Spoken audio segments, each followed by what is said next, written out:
Hi friends, welcome to Healthy Cooking Channel. இந்த வீடியோல நம்ம இன்னைக்கு சுவையான மீன் குழம்பு எப்படி செய்யலாம்னு பார்க்கலாம். மீன் குழம்பு நிறைய ஸ்டைல்ல நம்ம ட்ரை பண்ணிருப்போம். இது மாதிரி ஒரு டைம் ட்ரை பண்ணி பாருங்க. கண்டிப்பா உங்க எல்லாத்துக்கும் பிடிக்கும். ட்ரை பண்ணி பார்த்துட்டு உங்க கமெண்ட் மறக்காம சொல்லுங்க friends. இப்போ நம்ம மீன் குழம்பு எப்படி செய்யலாம்னு பார்க்கலாம். வாங்க வீடியோக்குள்ள போலாம்.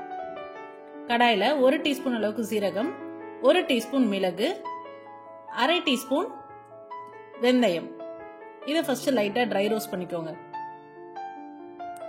அதோட வாசனை வர அளவுக்கு வறுத்து எடுத்ததுக்கு அப்புறமா 1 டீஸ்பூன் நல்லெண்ணெய் எண்ணெயில லைட்டா கலந்து விட்டுருங்க. அடுத்ததா 2 கைப்பிடி அளவு சின்ன வெங்காயம், 10 பல் பூண்டு அதையும் சேர்த்து அந்த எண்ணெயில வதக்கி எடுத்துக்கோங்க. அடுத்ததா ஒரே ஒரு மீடியம் சைஸ் தக்காளி, 1/2 டீஸ்பூன் அளவுக்கு கல்லுப்பு இதெல்லாமும் சேர்த்து வதக்கிக்கோங்க. லாஸ்டா ஸ்டவ் ஆஃப் பண்ணிட்டு 2 டேபிள் ஸ்பூன் அளவுக்கு மட்டும் துருவின தேங்காய் சேர்த்து கலந்து விட்டு நல்லா ஆற விட்டுட்டு மிக்சர் ஜார்ல தண்ணி சேர்த்து நைஸ் பேஸ்ட் அரைச்சு எடுத்துட்டு வந்துருங்க. இப்ப எந்த பாத்திரத்துல மீன் குழம்பு வைக்க போறோமோ அந்த பாத்திரத்துல 1 டேபிள் ஸ்பூன் அளவுக்கு நல்லெண்ணெய், எண்ணெய் சூடானதுக்கு அப்புறமா 1/2 டீஸ்பூன் வெந்தயம், கொஞ்சமா சின்ன வெங்காயம் பொடியா நறுக்கி சேர்த்துக்கோங்க. ஒரே ஒரு பச்சை மிளகாய், 2 கொத்து கருவேப்பிலை இது எல்லாமே எண்ணெயில நல்லா வதக்கி எடுத்துக்கணும். அடுத்ததா மசாலா எல்லாம் சேர்த்துக்கலாம். 1/4 டீஸ்பூன் மஞ்சள் தூள், 1 டீஸ்பூன் தனி மிளகாய் தூள், 2 டீஸ்பூன் மல்லித்தூள் இதெல்லாமும் சேர்த்து அந்த எண்ணெயிலே நல்லா பரட்டிக்கணும். மசாலாவோட பச்சை வாசனை போற அளவுக்கு வதக்கி எடுத்துக்கோங்க. அடுத்ததான் நம்ம ஏற்கனவே வறுத்து அரைச்சு வச்சிருக்கக்கூடிய பேஸ்ட் இதுல சேர்த்துக்கலாம்.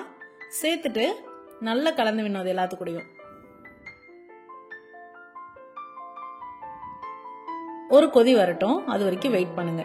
அடுத்ததா ஒரு பெரிய நெல்லிக்காய் சைஸ் அளவுக்கு புளி ஊற வச்சு அதோட தண்ணியை எக்ஸ்ட்ராக்ட் பண்ணிருக்கேன். இந்த ஸ்டேஜ்ல கொஞ்சமா தண்ணி, அந்த புளி தண்ணி கூட கொஞ்சமா சேர்த்துட்டு நல்லா கொதிக்க விட்டுக்கலாம்.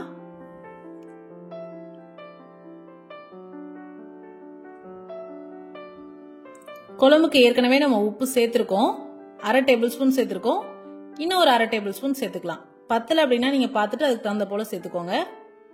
நம்ம புளி தண்ணி சேர்க்கும் போதே நம்ம குழம்புக்கு எந்த அளவுக்கு தண்ணி வேணுமோ அந்த அளவுக்கு நம்ம சேர்த்துட்டு நல்லா பச்சை வாசனை போற அளவுக்கு கொதிக்க விட்டுறணும். கொதிச்சு வந்ததுக்கு அப்புறமா மீன் துண்டுகளை சேர்த்துக்கலாம். நான் இன்னைக்கு மீன் குழம்புக்கு சங்கரா மீன் பயன்படுத்தியிருக்கேன். நீங்க வேற எந்த மீன் பயன்படுத்தினாலும் இந்த ஸ்டைல்ல குழம்பு வச்சு பார்க்கலாம். ட்ரை பண்ணி பாருங்க, நல்லா இருக்கும். மீன் சேர்த்துட்டு 5ல இருந்து 7 நிமிஷம் விட்டாலே போதும். நான் மண் சட்டி பயன்படுத்தி இருக்கனால 5 நிமிஷத்துல ஸ்டவ் ஆஃப் பண்ணிட்டேன்.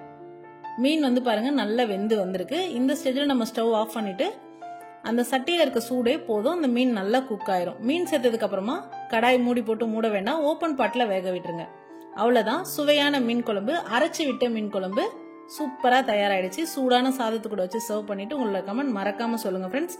இது போன்ற ஹெல்தி ரெசிபிஸ்க்கு மறக்காம ஹெல்தி குக்கிங் சேனலை சப்ஸ்கிரைப் பண்ணுங்க. இந்த வீடியோ உங்களுக்கு பிடிச்சிருந்தா லைக் பண்ணுங்க, ஷேர் பண்ணுங்க, கமெண்ட் பண்ணுங்க. தேங்க்ஸ் ஃபார் வாட்சிங்.